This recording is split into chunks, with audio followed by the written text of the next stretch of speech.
வணக்கம். சித்தைக்கர் உணவே மருந்து மருந்தை உணவு. ஒருத்தவங்க கேட்டிருந்தாங்க, அதாவது வீசிங், காஃப், அப்புறம் சைனசைட்டிஸ் இது மூணுத்துக்குமே ஒரு டயட் வேணும் அப்படின்னு கேட்டிருந்தாங்க. முதல்ல இது மூணுமே ஏன் அடிக்கடி வருது அப்படிங்கிறத பார்க்கலாம். 2 விஷயத்தால அடிக்கடி வரும். சாதாரணமாக அவங்க இம்யூனிட்டியும் அலர்ஜி 2ஆக பிரிச்சுக்கலாம். எதிர்ப்பு சக்தி குறைவாக இருந்தால் வரும், அடிக்கடி சளி பிடிக்கும், காஃப் இருக்கும், அதுக்கப்புறம் அந்த வீசிங்காக இருக்கும். இல்லைன்னா அலர்ஜி, ஏதாவது ஒரு ஒவ்வாமை. ஒரு சிலருக்கு ஒரு பழைய வீட்டிலலாம் தூசி தட்டணும், ஒட்டை அடித்தோம் அப்படின்னா வரும். ஒரு சிலருக்கு ஏதாவது ஒரு ஃப்ரூட்ஸ் சாப்பிட்டா வரும். ஒரு சிலருக்கு ஐஸ்கிரீம் ஜில்லுன்னு ஏதாவது எடுத்து குடிச்சிட்டாலோ வந்துடும். அது மாதிரி ஒவ்வொருத்தவங்களுக்கும் ஒவ்வொரு ஒவ்வாமை வித்தியாசப்படும். இந்த மாதிரி பிரிச்சுக்கிட்டோம் அப்படின்னா இந்த ஒவ்வாமையை எப்படி சரி பண்ணலாம் அப்படின்னா, அவங்க எது அவங்களுக்கு அலர்ஜி அப்படிங்கிறத கொஞ்சம் கொஞ்சமாக அவங்க தவிர்த்துடணும். அதுக்கப்புறம் இந்த இம்யூனிட்டி சொன்னோம் இல்லையா, உடம்புல நோய் எதிர்ப்பு சக்தி அதிகமாக்கி கொடுக்கும்போது இந்த ஒவ்வாமை கொஞ்சம் கொஞ்சமாக குறைஞ்சிரும். அதாவது இப்போ தூசி தட்டுறோம் உங்களுக்கு வருது அப்படின்னா முதல்ல அவங்க என்ன செய்யணும் அப்படின்னா, தூசி தட்டுறதை நிறுத்த முடியல அப்படின்னா நல்லா மூக்கெல்லாம் கட்டிக்கிட்டு மூக்கி வாயில் நல்லா க்ளோஸ் பண்ணிக்கிட்டு அவங்க அந்த வேலைகள்லாம் செய்ய ஆரம்பிக்கலாம். அதே மாதிரி ஒரு ஜில்லுன்னு சாப்பிட்டா அவங்களுக்கு வருது அப்படின்னா, ஜில்லுன்னு சாப்பிட்ட உடனே விதவிதப்பான தண்ணி குடிச்சுக்கணும். ஒரு ஃப்ரூட் சாப்பிட்டு மாதுளம்பழம் சாப்பிட்டாலே, கிரேப்ஸ் சாப்பிட்டாலே தொண்டை குடிக்குது அப்படின்னா கண்டிப்பாக அது மேலே உள்ள கெமிக்கல்ஸால தான் இருக்க முடியும். ஏன்னா நல்ல ஃப்ரூட்ஸு, ஒரு இயற்கையான விளைஞ்ச ஃப்ரூட்ஸ் எந்த அலர்ஜியும் யாருக்கும் கொடுக்காது. அப்படி கிரேப்ஸ் சாப்பிட்டு மாதுளம்பழம் சாப்பிட்டு உங்களுக்கு அலர்ஜியாக இருக்குது அப்படின்னா விதவிதப்பான தண்ணியில் அதை கொஞ்சம் வாஷ் பண்ணிட்டு சாப்பிட ஆரம்பிக்கலாம். இல்லை சாப்பிட்ட பிறகு விதவிதப்பான தண்ணி குடிக்கணும். ஒரு கண்டந்திப்பிலியோ இல்லை மிளகோ அதை தட்டி போட்டு வாயில வச்சுக்கலாம். இந்த மாதிரி ஒரு சில விஷயங்கள் செய்யும் போது இந்த அலர்ஜி இந்த ஒவ்வாமை நமக்கு உடம்புல சேராது.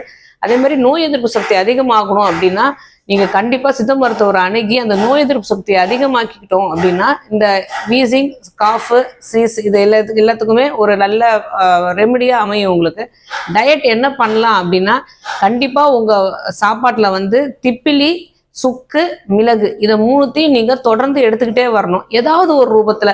இப்போ நம்ம ஸ்வீட் செய்யறோம் அப்படின்னாலே அந்த ஒரு சிலருக்கு அந்த ஸ்வீட் சாப்பிட்டாலோ தண்ணி காய்கறிகள் சாப்பிட்டாலோ அலர்ஜியா இருக்கும் அப்படின்னா சுக்கு, இந்த சுக்கு என்ன பண்ணும் அப்படின்னா, சுக்கும் மிளகும் என்ன பண்ணும் அப்படின்னா நம்மளோட ஒவ்வாமை சக்தியை குறைக்கும். அதே மாதிரி உடம்புல நோய் எதிர்ப்பு சக்தி அதிகமாக கொடுக்கும். இந்த சுக்கை இழைச்சி இல்லைன்னா சீவிட்டு கொஞ்சமா போட்டுட்டு இல்லை மிளகை தட்டி கொஞ்சமா போட்டு அந்த சாப்பாட்டை இறக்கும் போதோ இறக்குன பிறகு அந்த கதகதப்பான சூட்டில் மட்டும்தான் இருக்கணும் அந்த சுக்கு. அதாவது சுக்கு டீ குடிக்கிறது. சுக்கு டீயை பாலில் கலக்காம நல்லா சுக்கை போட்டு நல்லா எரிச்சிட்டு அந்த வடிகட்டிட்டு அதில் பனங்கல்கட்டோ நாட்டு சர்க்கரையா போட்டு டீ குடிச்சிக்கலாம். இந்த மாதிரி சின்ன சின்ன விஷயங்கள் செய்யணும். கண்டந்திப்பிலி, அதாவது த்ரோட்ல இன்ஃபெக்ஷன் இருக்குன்னு வச்சுக்கோங்க, கண்டந்திப்பிலின்னு சொல்லுவாங்க. கண்டத்துக்கு உள்ள திப்பிலி, அதாவது கண்டம்னா இந்த தொண்டை பகுதி. இந்த தொண்டை பகுதியில் நல்ல அதுல உள்ள அலர்ஜியை குறைக்கக்கூடிய வல்லது இந்த கண்டந்திப்பிலி. கண்டந்திப்பிலியை அப்படியே பொடி எதுவும் வாங்கிடாதீங்க. ஏன்னா பொடியில என்ன போட்டு கலக்குறாங்கன்னே நமக்கு தெரிய மாட்டேங்குது. ஸோ கண்டந்திப்பிலியை அப்படியே கடையில வாங்கி அதை நல்லா காய வச்சுட்டு மிக்சியில பொடி பண்ணி வச்சுக்கோங்க. அதை ஒரு சிட்டிகை ஸ்பூன்ல அதை தேன்ல கலந்து ஒரு ஸ்பூன் எடுத்து குடிச்சிடலாம். நீங்க இந்த மாதிரி செஞ்சுட்டு வந்தாலும் அடிக்கடி இந்த காஃப் இதெல்லாம் நமக்கு அண்டாது. இந்த மாதிரி சின்ன சின்ன விஷயங்கள் வீட்டில் ரெமிடிஸ் பண்ணிக்கணும். நோய் எதிர்ப்பு சக்திக்கு நீங்கள் சித்த மருத்துவரை அடக்கி முழுக்க உடம்பு நல்லா நோய் எதிர்ப்பு சக்தியை ஆக்கிட்டோம் அப்படின்னா அடிக்கடி இந்த சளி பிடிக்காது, காஃப் வராது, அது மாதிரி வீசிங்ல போய் முடியாது. ஆரோக்கியமாக வாழ். வேற எதை பற்றி பேசணும்னு நீங்கள் நினைச்சாலும் தாராளமாக கமெண்ட் பண்ணலாம். உங்களுக்கு எந்த பிரச்சனையாக இருந்தாலும் ஒரு தீர்வு காண்றதுக்கு சித்த கேரை அணுகலாம்.